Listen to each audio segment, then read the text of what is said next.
A little bit about Mr. Mehta. You can proceed to stage if you like. He's an entrepreneur, a columnist, and the chairman and managing director of Pinnacle Industries and ICA Mobility, which is a commercial electric vehicles and technology company. He's a member of the managing committee of RMP, an advisor to NFPRC. He sits on the State Advisory Committee for the automobile sector of the government of Madhya Pradesh. With a background in computer science and economics and an MBA in finance and international business, he has won multiple awards for his work. We look forward to your presentation. Thank you. Very good afternoon to all of you. The best news is that I'm the last speaker before you guys get tea and coffee. So thank you for your indulgence.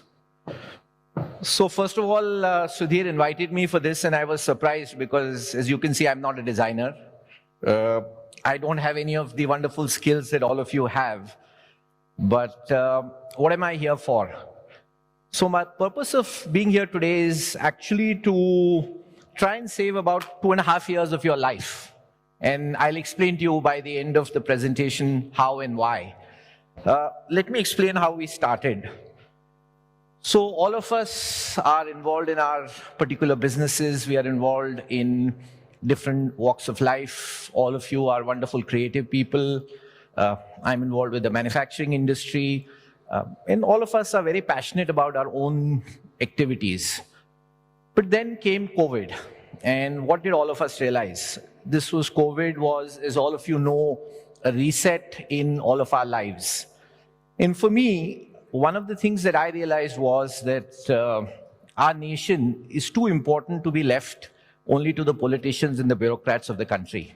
And I repeat that statement. And I don't mean this with malice towards anybody. All of them are my good friends. That our nation is too important only to be left for the people that we believe are responsible for public policy in our country.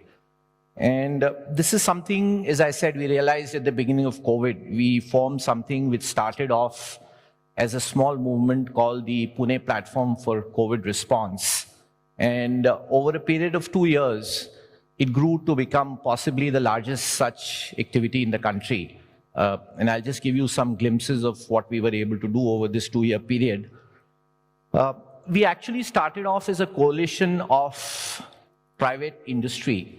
And we quickly added on 200 of the public and private hospitals in the city of Pune.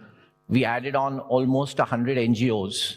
We added almost 100 academic, research, and other establishments.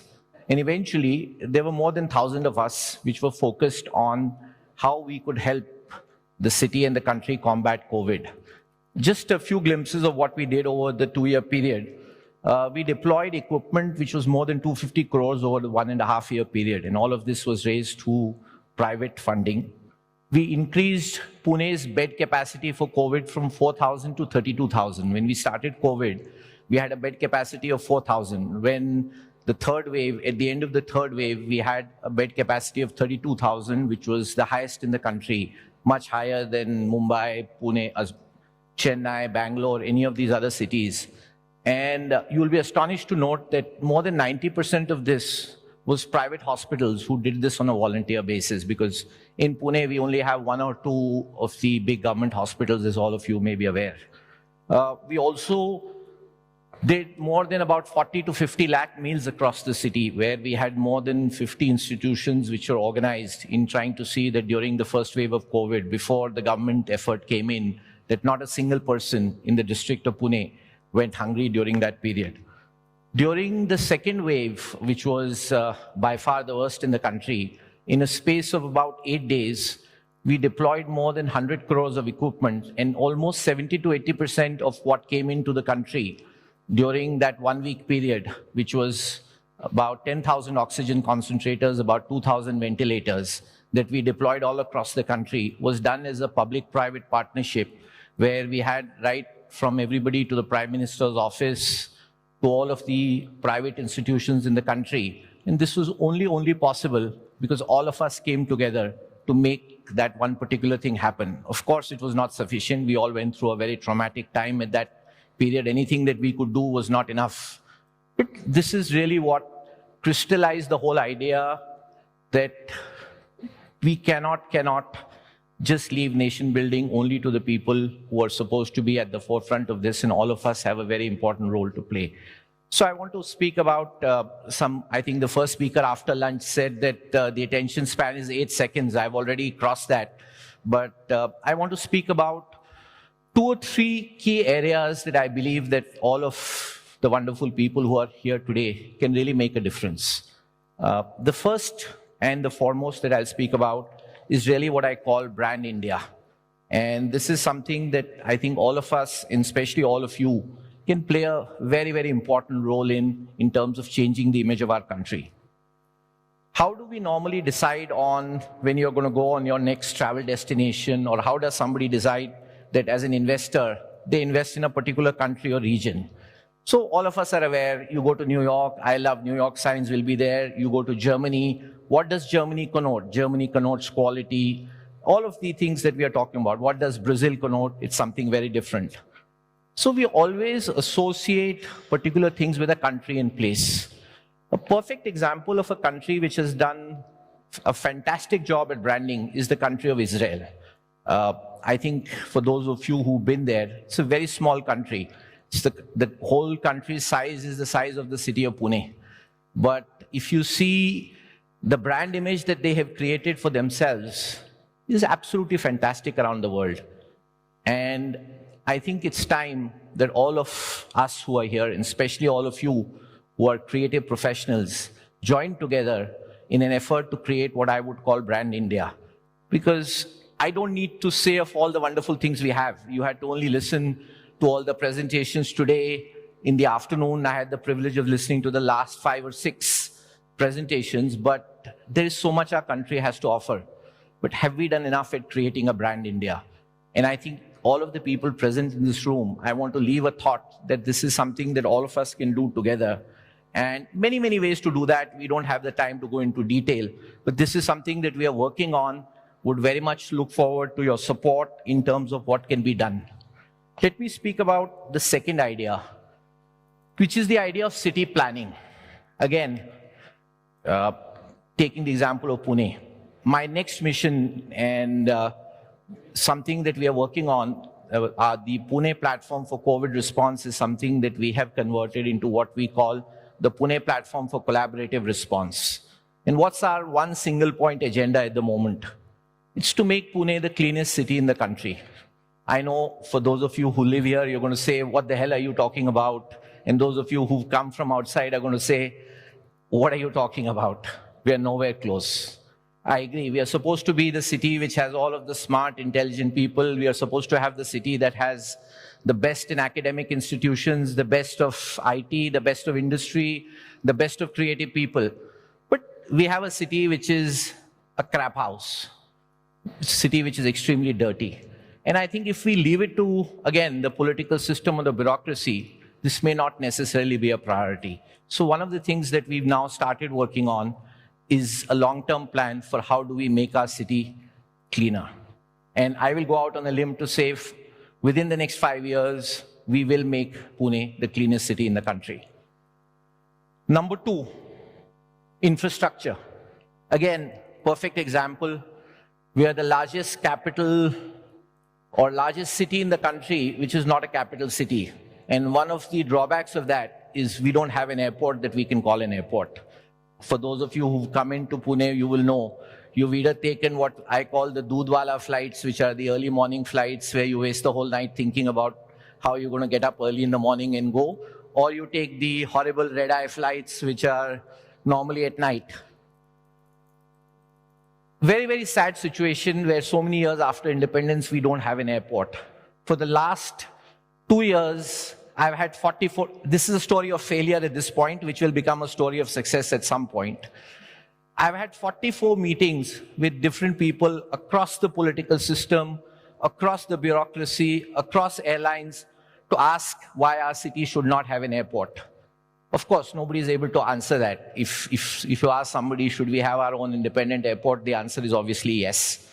But we remain, so what is it, the tagline that I came up with? It's very simple. We are the largest urban conglomeration anywhere in the world without a fully functional airport.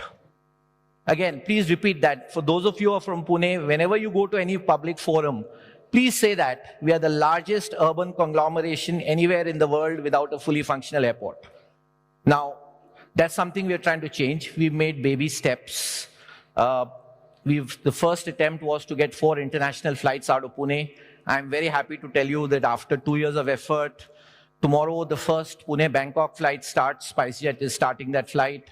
On the 2nd of December, we have the first flight, which is starting by Vistara to Singapore. We are now trying to get a Doha and Dubai connection. And all of this happened only through private efforts, only because all of the concerned citizens in the country stood up and said, if the government doesn't change it, we will change it. The second step we are trying to do is to increase the number of slots during the day hours. And of course, the holy grail for us is to get a separate international airport for Pune. Again, it's like breaking your head against the rock. I've already broken it about 1,000 times, but I'll keep doing it till the time that we get an airport. But the idea of this is not to tell you what we are doing. The idea of this is to tell you that as citizens, if we do not engage, if we do not do our job to say and to demand what needs to be better in our country, it won't change. And I can tell you from experience, nobody, if you are genuinely focused on improving things, doesn't matter what your political affiliation is, doesn't matter what you say, you will get support. And nobody is going to, just because we have businesses, I think sometimes as business leaders, we're always scared to stand up and say that, listen, how will it impact my business? How does it impact my reputation? It doesn't matter. I, for instance, again, have been speaking about the Mathadi menace in Maharashtra. For those of you who know what that menace is, you know what I'm talking about. For those of you who don't know what it is, you should be happy that you don't have that problem. But the fact is that investment in Maharashtra is not happening because we have a Mathadi menace for a long time. And I think all of us, again, collectively need to speak up against it, because unless we change it, nobody's going to come and change it. Again, this is just one more example of the change that we need to bring within our cities, within our communities. All of you are, again, people who bring enormous knowledge. One of the cities, again, city planning, one of my favorite topics. You look at our cities today, all major cities today are seriously underpowered. And why is that happening? Because the intellectual capacity of the government is limited. Let's recognize that. 10% of the people in government carry 90% of the load. Those are the wonderful people who slave away 24/7. The rest of the 90% are just there. And the cities don't have the capacity to be able to do all of these things. Again, all of you are doing this for your own businesses. You're doing it for your own communities. Please take the time to do it for our cities, wherever you may live. We need our cities to look better. We need our cities to have a better design language. And if all of you do start to speaking up, if all of you make proposals, nobody's going to ask you. This is something which you have to step forward. You have to go to those people and say, listen, I have this idea, I have this thought. I'm not expecting anything out of it. This is just something because the community in which we live impacts. If our community is doing well, people will want to come and live in our city. They'll continue to work in our city. People just don't work for money. They work because the city, the community, where they are is a better, happier place. And this is where we can improve the quality of life.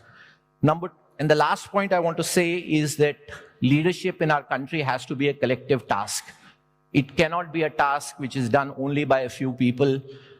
All of us have different ways in which we can contribute, ideas in which we can contribute. Social media can play a very important role in this.